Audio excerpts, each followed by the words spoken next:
ရာသီလာလို့လေဘိုက်အရန်အောင်နေတယ်ကြိုက်ခဲနေတယ်အဲ့ဒါကို English လို့ဘယ်လိုပြောမလဲ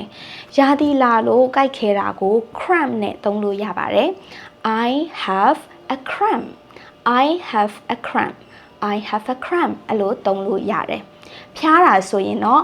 I have a fever fever ကကြောင့်အဖျားရှိတာ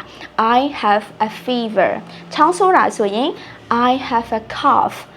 I have a cough ဆိုရဲ cough ကိုပြောတာလေချောင်းနေနားရဲဆိုရင် sore throat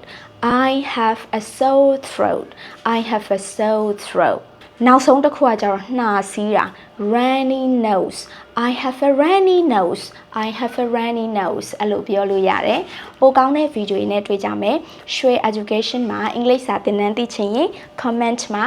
SHWE ရွှေဆိုပြီးတော့မှမှန်ခဲ့လို့ရပါတယ်bye bye ပါရှင်